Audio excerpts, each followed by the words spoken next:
Milestone ট্র্যাজেডির ১ বছর পেরিয়ে গেলেও অনেক শিক্ষার্থীর মনে রয়ে গেছে সেই বিভীষিকাময় দিনের মানসিক ক্ষত। তাদের ট্রমা কাটিয়ে স্বাভাবিক জীবনে ফিরিয়ে আনতে গাজীপুরের পুবাইলে দ্বিতীয়বারের মতো আয়োজন করা হয়েছে সবুজের মাঝে অমর তোমরা শীর্ষক বিশেষ অনুষ্ঠান। প্রকৃতির সান্নিধ্যে খেলাধুলা, কাউন্সেলিং, ছবি আঁকা, সাংস্কৃতিক আয়োজন ও বৃক্ষরোপণের মধ্য দিয়ে দিনটি কেটেছে শিক্ষার্থীদের। বিশ্বকাপ ফুটবলের উন্মাদনায় গাজীপুরের পুবাইলে ছুটি রিসোর্টের মাঠে নেমেছে মাইলস্টোন স্কুল অ্যান্ড কলেজের শিক্ষার্থীরা। খেলার উন্মাদনায় মাইলস্টোন ট্র্যাজেডির সেই ভয়ঙ্কর স্মৃতি ভোলাতে এই আয়োজন। সমাজে বেড়ে ওঠার জন্য সুস্থ সংস্কৃতির যতগুলো ইভেন্ট পদক্ষেপ আছে সেগুলোর সাথে ছুটি সবসময়ই থাকে।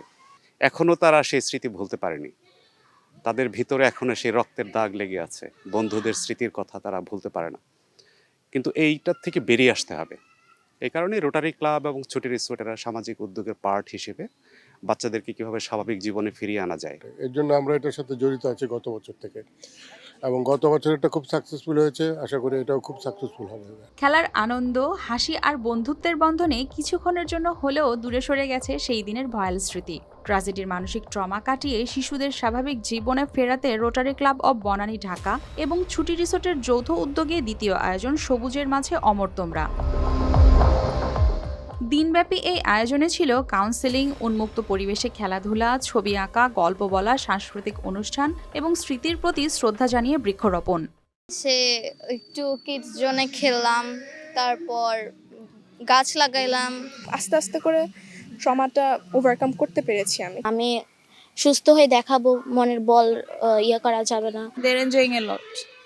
আমারও ভালো লাগতেছে। বিশেষজ্ঞদের মতে ট্রমায় থাকা শিশুদের মানসিক অবস্থা পুনরুদ্ধারের প্রকৃতির সান্নিধ্য, সৃজনশীল কর্মকাণ্ড এবং নিয়মিত মনোসামাজিক সহায়তা অত্যন্ত কার্যকর ভূমিকা রাখে। এ ধরনের আয়োজন তাদের আত্মবিশ্বাস ও স্বাভাবিক জীবনে ফিরে যেতে সহায়তা করে। মৃত্যুসজ্জায় থেকে যে ওদের হাহাকার আমি দেখছি, সেই হাহাকার থেকে বেরিয়ে এসে ওরা যে স্বাভাবিক জীবনে আসছে, ওরা আবার পড়াশোনা করতে পারছে, এইটা আসলে আমি মনে করি অনেক বড় একটা পাওনা আমার জন্য। এমন একটা প্রসেসের মধ্যে নিয়ে যেতে পারি যে এরা যেন একজন অপরের পাশে এসে দাঁড়াতে পারে। তো আমরা ওদেরকে সেই স্কিলসগুলো দেওয়ার চেষ্টা করছি। আমরা ওদেরকে বারবার বলছি, তুমি প্রকৃতির কাছে ফেরত যাও, প্রকৃতির কাছ থেকে শেখো। প্রকৃতিতে ঝড় হয়, বন্যা হয়, আবার কিন্তু মানুষ উঠে দাঁড়ায়। তো সেই জিনিসটাও ওদেরকে শিখতে হবে। প্রিয়জন হারানোর বেদনা হয়তো কখনোই পুরোপুরি মুছে যাবে না, তবে সবুজের মাঝে একটুখানি হাসি, খেলাধুলা আর নতুন স্বপ্ন দেখার সাহস শিশুদের আগামী দিনের পথ চলাকে আরও দৃঢ় করবে, এমন প্রত্যাশা আয়োজক, শিক্ষক ও অভিভাবকদের। News desk, RTV।